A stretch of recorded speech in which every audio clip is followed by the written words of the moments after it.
sem že bila predstavljena, zaposlena sem na prvi gimnaziji v Mariboru že dolgo, zdaj že desetletja.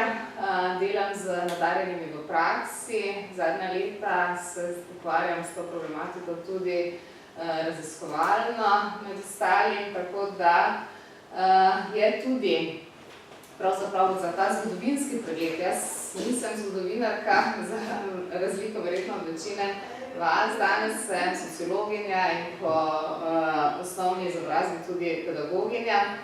Tako da je moj vidik raziskovanja verjetno drugačen kot zgodovinarjev in tudi način dela, ampak me je ta problematika spodbudila, da pogledam, kako je bilo v preteklosti, pregledala sem od začetka 20. stoletja naprej, ukvarjanje z nadarjenimi nadarjenostjo pri nas, še zlasti zaradi tega, ker se danes pri sedanjem sistemu pojavljajo številni problemi, številne napake, odkrivamo zdaj nadarjenost od začetka 20. stoletja, tudi sem se odločila za pregled, ker konec 19. stoletja je pravzaprav še le pričelo se ukvarjati z inteligentnostjo, inteligenco, merjenjem inteligentnosti na začetku 20. stoletja, potem s testiranjem, tako da se je sprva vsaj v psihološkem svetu povezovala nadarjenost z inteligentnostjo. No, mene pa je zanimalo, kakšen je bil v bistvu družbeni pomen nadarjenosti in kako so odkrivali nadarjene, kako so v šolah se lotevali dela z nadarjenimi in kakšen je pomen socialno-ekonomskega statusa pri odkrivanju in pa delu z nadarjenimi. To so torej 3 smernice, katerim sem sledila. Moj prikaz bo sicer kronološki skozi posamezna obdobja. Zdaj, kakšna metodologijo sem uporabila, pregledala torej slovenske pedagoške časopise, še zlasti Popotnik in pa kasneje skoraj sodobno pedagogiko ter Učiteljski tovariš, ter ostale časopise Slovenec, Pedagoški zbornik in podobni, ki so izhajali v prvi polovici 19. stoletja, za drugo polovico, ki jo pa že pokriva tudi baza Kobis, pa raznih časopisov, tudi pregled vseh možnih publikacij, ki sem jih lahko z temi ključnimi besedami zajela v tej Kobisu. Zdaj, če pogledamo najprej to obdobje prve polovice 20. stoletja, samo malo to je napaka, začetek 20. stoletja, skratka nadarjenost se v tem obdobju povezuje predvsem z uspešnostjo v šoli in šolanjem naprej v gimnaziji, spodbujanjem, tako so bile takrat razni pozivi v tako teh pedagoških časopisih, kot tudi v ostalem dnevnem časopisju, da se skratka nudi možnost nadaljnjemu izobraževanju tistim nadarjenim, ampak nikjer ni opredeljena nadarjenost. Posod je mišljena kot pridnost, kot nekaj opažena zmožnost, ampak nikjer torej ni natančnih podatkov ali pa priporočil o tem, kdo je pravzaprav lahko nadarjen. Zdaj, bila je izredno spolno določena, pozivalo se je predvsem fante in pa starše sposobnih fantov, tudi ta izraz nadarjenih fantov se uporablja. Osnovna skrb pa je bila kot skrb za kvaliteto kadra, ugotavljali so, da manjka učiteljev, da manjka na vseh področjih, pravzaprav pravnikov in na vseh področjih skratka premalo kadra, zato torej kot izboljšanje kvalitete kadra, torej tudi dvig kvalitete celotnega naroda, ki potrebuje torej izobražene ljudi. In pa, kar je zanimivo, meni, vsaj z mojega vidika, vi morda, ker z drugih vidikov tudi raziskujete ta različna obdobja, tudi že takrat ponujena možnost socialne pomoči in bili so že ustanovljeni torej skladi za pomoč socialno najšibkejšim pri izobraževanju. Tudi na ta način torej motivirali starše, da bi otroke torej spodbujali pri izobraževanju, ker bodo zato torej tudi lahko pridobili sredstva. Zdaj šele v 30 letih se pa prične nadarjenost obravnavati tudi na strokovni ravni, pojavijo se prve pedagoške razprave, dela za nadarjenjem. Zdaj tukaj je imel vidnejšo vlogo Oswald, ki prične tudi prvi se ukvarjati s tem, da je za delo za nadarjenjem potrebno tudi izobraziti kadre, imeti učitelje, ki bodo znali delati za nadarjenjem, tako da je izpostavljala to nujnost potrebe po dobri pedagoški usposobljenosti učiteljev. Zdaj drugi, ki pa se ukvarjal z nadarjenostjo, to pa je že potem pred drugo svetovno vojno bilo najbolj aktualno, sta pa bila Erasmus Oswald še Vlado Schmidt, ki sta pa imela izjemno različne poglede na to, kako odkrivati nadarjene in kako delati z njimi, pravzaprav še najbolj sta se razlikovali pri tem, kako odkrivati. Vlado Schmidt je namreč bil eden izmed pobudnikov in potem tudi ustanoviteljev Banovinske poklicne svetovalnice v Ljubljani, jo tudi od leta 1938 naprej vodil. Zdaj on je peljal v slovenski prostor tudi vse v ta namen poklicnega usmerjanja, testiranja inteligentnosti in te inteligenčne teste torej uporabljal kot edino merilo za prepoznavanje nadarjenosti, s čemer se Oswald ni strinjal in takrat iz tistega obdobja je torej veliko polemik med njima. Nasploh je bil Oswald kritičen tudi do delovanja poklicnih svetovalnic, prav zaradi neustrezne usposobljenosti poklicnih svetovalcev, dajo pod vprašaj, ter pa izraziti dvom v možnosti merjenja sposobnosti in interesov posameznikov. Schmidt pa obratno torej tudi naredil prvo raziskavo na podlagi testiranja inteligentnosti pri nas in ugotavljal statistično pomembno povezavo med šolskim uspehom in inteligentnostjo, ter celo, da ni povezave med šolskim uspehom in družbenim izvorom. Danes pa tudi v tistem času so že v svetu obstajale raziskave, ki so seveda trdile nasprotno in potrjevale, in tudi Oswald je prav na to se zelo kritično odzval z večjimi članki in tudi navajal torej pogled različnega tujih raziskav, zelo pravzaprav poglobljena, pregledna študija na ta način nastala in še vedno torej izpostavlja to problematiko testiranja. Zdaj, mogoče bi to njuno polemiko, ki je odražala značilnosti tistega časa v odnosu do odkrivanja nadarjenih, predvsem delo za nadarjenjem je torej še vedno pod vprašajem, razen teh Oswaldovih pobud za izobraževanje učiteljev, pravzaprav ne najdemo v slovenskem prostoru, nobenih posebnih oblik se pa pojavljajo že od 30 let naprej v učiteljskem tovarišu, v popotniku članki, ki prikazujejo že primere posebnih šol in oddelkov v tujini, ki so že pričeli takrat v 30 letih delovati, posebej za nadarjene otroke. Zdaj, ta polemika se je končala z drugo svetovno vojno in po drugi svetovni vojni pri nas v 50 letih praktično ne najdemo, saj jaz nisem zasledila nobenega strokovnega teksta na temo nadarjenih in nadarjenosti. In šele konec 60-ih let, v 50-ih letih se sicer že prične ponovno uvajati poklicno svetovanje pri nas in v 60-ih letih prične zelo aktivno na tem področju delovati Jan Makarovič, ki je tudi pobudnik ustanovitve sklada Milijoni za nadarjene, kjer je dal velik poudarek prav otrokom iz nižjega socialno-ekonomskega sloja in statusa, da se da torej tudi tem otrokom možnost vključevanja v šolo, nadaljnje izobraževanje Pri tem se pa pokazal en velik problem in sicer eden izmed kriterijev, ki stoji pri tem štipendiranju uvedli, je bil tudi šolski uspeh. In pokazalo se je, da šolski uspeh nima ustrezne korelacije z dejanskimi zmožnostmi pokazanimi na testiranjih, še zlasti pri otrocih, ki imajo kakršnekoli odstopanja, ali gre za socialno šibkejši družbeni sloj ali otroke s posebnimi potrebami.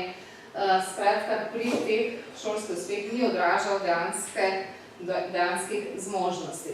No, se pa tudi že v 60 letih pri nas tudi pojavi možnost akceleracije, se pravi preskakovanja šolskih razredov za otroke, ki presegajo program. Zdaj, primerov preskakovanja razredov je bilo relativno malo, zdaj, kolikor sem gledala, je bilo več v drugih predelih nekdanje Jugoslavije. Hrvaška je imela celo posebne eksperimentalne šole na ta način ustanovljene, kjer so se tudi temu problemu preskakovanja razredov posvečali. Zdaj, v 70-ih letih se razen Makaroviča ukvarja z nadarjenimi tudi Kogej, tudi psiholog na Zavodu za zaposlovanje, in pa Ivan Prvežer, Jože Zupančič, in pa s posameznimi prispevki se pojavljajo tudi drugi. Zdaj, vidno vlogo ima Ivan Prvežer, ker prične z opredeljevanjem značilnosti nadarjenih otrok in pisanjem člankov na to temo v različnih šolskih časopisih z področja šolstva in pedagogike. Prva pregledna študija dela z nadarjenimi in skrbi za nadarjene nastane, ki jo naredi Pavel Kogej, in pa leta 1973 se prične raziskava, katero je vodil Makarovič in spremljava tisočih učencev, kjer je poskušal preverjati, koliko družbena neenakost vpliva na šolski uspeh, šolsko uspešnost, in rezultati so seveda to povezavo potrdili. Pri tej raziskavi in pa drugih aktivnosti, ki so se takrat pričele, pa se pri vseh teh avtorjih pojavlja kritika osnovne šole kot izredno konzervativne, nefleksibilne, problem usposobljenosti učiteljev kot neustrezen, in pa problem tudi ocenjevanja učiteljev, subjektivnega ocenjevanja. Ne vem, koliko imam časa, ampak ker sklepam, da ste nekateri tudi učitelji, vam bo morda zanimivo. Vsi ti avtorji, tako slovenski kot hrvaški, srbski avtorji, navajajo in se sklicujejo na ameriške raziskave, eno večjo raziskavo, ker je vid naredil, vključil 6000 učencev, ki so jih učitelji v različnih šolah prepoznali kot nadpovprečno nadarjene, sposobne. Te otroke so kasneje testirali z različnimi testi, tako inteligenčnimi kot drugimi, in so samo pri 15% ugotovili, da gre dejansko za nadpovprečno nadarjenost. In obratno, učitelji torej so spregledali številne nadarjene, ker so imeli ali nizek šolski uspeh, kar se še zlasti pri fantih pojavljalo, nizek socialno-ekonomski status, prihajali torej z slabšim, nižjim kulturnim kapitalom in pa otroci s specifičnimi učnimi težavami. Se prav tako dajali vtis slabše učne uspešnosti in na ta način torej redko prepoznani kot nadarjeni, ter otroci, ki so imeli razne emocionalne težave. Tako da je to testiranje za namen sicer štipendije in pa te raziskave odkrilo številne vrzeli v Sloveniji, ki pa jih potrjujejo torej tudi v preostalih delih Jugoslavije. Zato se je takrat, torej, če so temeljna vprašanja in ugotovitve kako sploh ustrezno delati z nadarjenimi, pojavljalo vprašanje pri tem, torej kako usposobiti učitelje, da bodo znali delati z nadarjenimi, kako z otroki, ki hitreje napredujejo, ali sploh je to dobra rešitev in pa ali je dobra rešitev.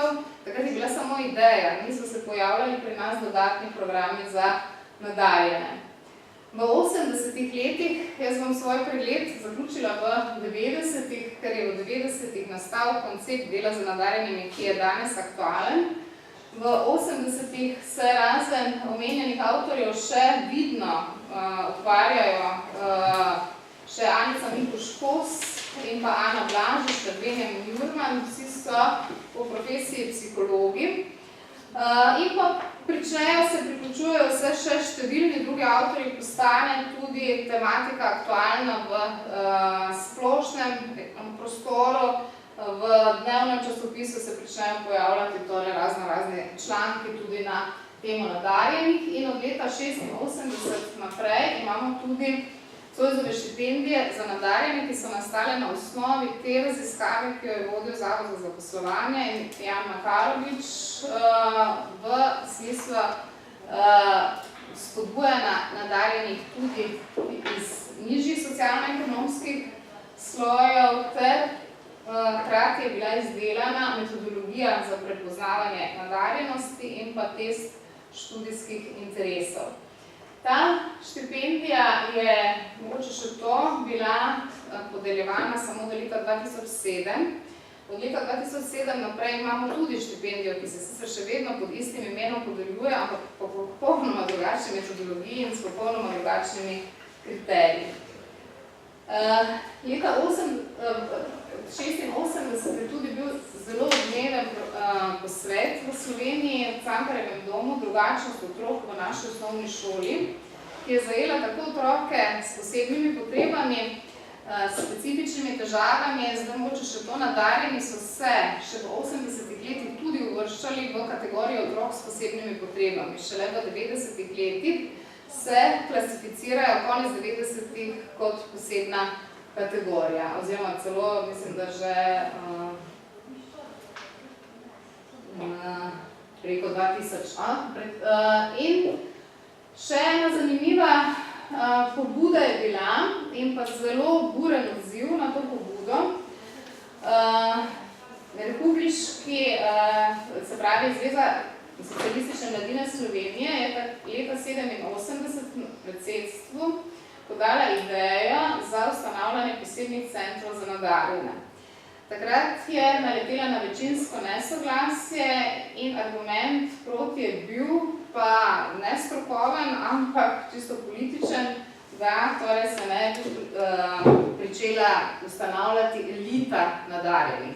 Skratka, ta problem, da se povezuje, tudi bil v socializmu zelo prisoten, vsi smo enaki, enakost torej pomeni tudi to, da je z otroki, ki kažejo višji potencial na določenih področjih, problem delati. Veste, da so se takrat tudi ukinile gimnazije za določen čas v usmerjenem izobraževanju, prav zaradi tega, da ne bi bilo elitnega izobraževanja. No, na to so se odzvali pa res številni odzivi, so bili tako strokovni kot v dnevnem časopisju, zakaj torej nadarjenost povezovati z elito in takrat se tudi prične se samopravni sistem počasi tudi se zaključeval, tudi jasna kritika tako šole, ki je se že pojavljala že desetletja prej, kot tudi samopravnega sistema, pokaže tudi in opozarjajo na globoke in temeljne razlike v socialnih in kulturnih značilnostih otrok, ter pa zelo velik poudarek na to, da učitelji še vedno pri ocenjevanju znanja različno ocenjujejo otroke z različnim socialno-ekonomskim statusom. Razlike so bile namreč v primerjavi ocenjevanja in pa testov znanja zelo velike. Zato se torej ta problem selektivne in orientacijske funkcije šolskega uspeha prične zelo izpostavljati.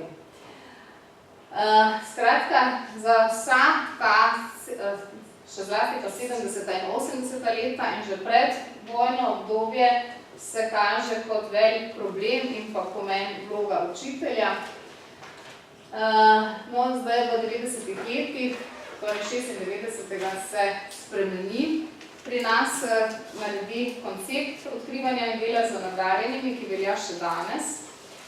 Ta koncept je tisti, ki je bil pravzaprav narejen morda v dobri veri, da se vključi razen inteligentnih testov, tudi ostale oblike preverjanja nadarjenosti, absolutno premalo evalviran, tako da je rezultat ta, da imamo v osnovnih šolah sedaj minimalno 25% identificiranih nadarjenih.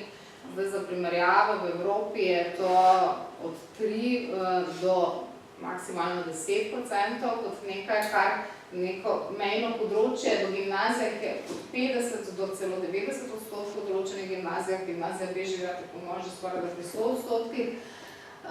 Prepoznanih nadarjenih, ki pridejo z osnovne šole, sistemskih sprememb v izobraževanju učiteljev pa ni. Čeprav so bile pobude dane že vsa ta desetletja, jaz sem tudi letos pregledala programe študijske programe vseh slovenskih fakultet, pa imajo samo na Pedagoški fakulteti v Ljubljani kot izbirni predmet, ki se nanaša tudi na delo z nadarjenimi.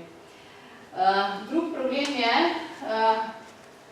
med vsemi temi identificiranimi nadarjenimi je še vedno samo 0,6, to je poročilo Zavoda za šolstvo, tako da glede na to, da so oni tudi nosilci tega koncepta, zagotovo ta podatek drži, samo 0,6% otrok iz zelo neugodnih socialnih razmer, sicer ni opisano, kaj je mišljeno potem je zelo neugodnimi socialnimi razmerami, ampak če se zavedamo, da imamo v Sloveniji 14% ljudi, ki živi pod pragom ali pa na pragu revščine, potem je ta 0,6% zelo majhen delež, več deklet kot fantov še vedno in pa neusklajeno z temi nekdanjimi testiranji, ki so jih izvajali na Zavodu za zaposlovanje in še danes izvajajo, samo za prostovoljce, ker se pokriva samo v 3%.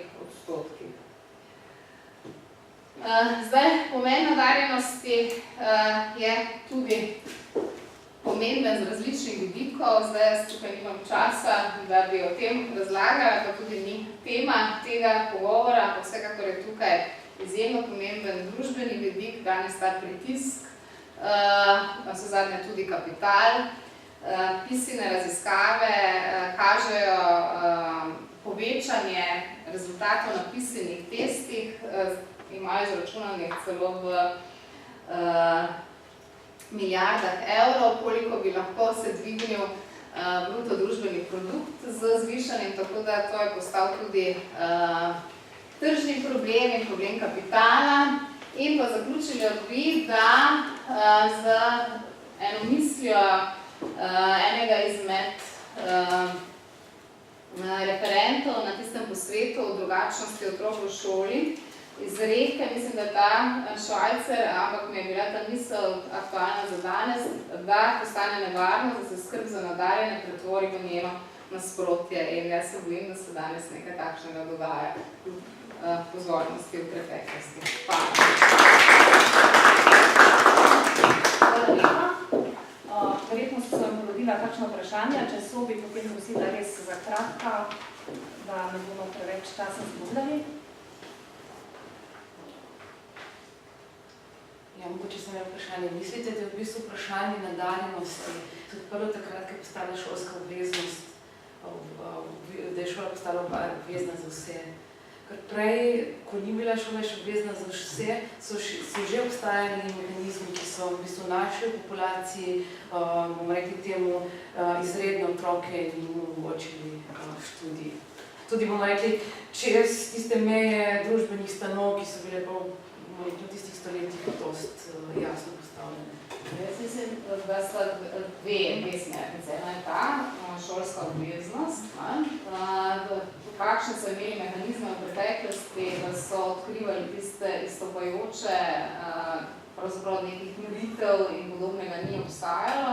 Res je, da so bili že vključeni v izobraževalni sistem selekcionirano, ker ni bila splošna šolska obveznost in pa potem dejansko ta ideja, samo ugotovljena Galtonova razlaga inteligentnosti, kjer se pa prične in se še danes pogosto povezuje nadarjenost izključno z inteligenčnim kvocientom, kar je sicer preseženo, ker vemo, da so tudi različne druge oblike nadarjenosti, katerim je sledil sicer želel slediti ta koncept, ki trenutno obstaja, ampak se bojim, da je zašel iz svojih smeri. Tako da ja, jaz mislim, da je povezano tudi s tem.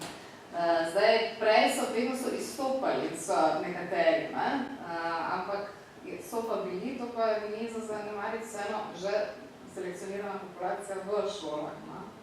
Tako da ta nižji sloj je pravzaprav že ves čas nekako izločen, se mu posveča pozornost. Tudi že na začetku 20. stoletja meni je to bilo zanimivo, da se spodbuja, da se zavedajo te problematike, da so prav otroci iz revnih družin tisti, ki lahko izpadajo iz sistema, in so sposobni in imajo potencial in spodbujati. Tako da jaz sem bila presenečena, da so že takrat obstajale in neke vrste štipendije oziroma neke vrste pomoči, celo nudil se je brezplačen dijaški dom in pa hrana za otroke, ki bi se vključili. Ampak nekega premika do danes ni, ta rezultat, da danes pravzaprav še manjši delež otrok v tem množici nadarjenih, ki je presegla vse razumne okvirje, kaže na to, da... Hvala. Lahko zaključimo. Še kakšno vprašanje, če ne bi potem mogoče za konec pustili, če nam bo čas ostal in napovedujem.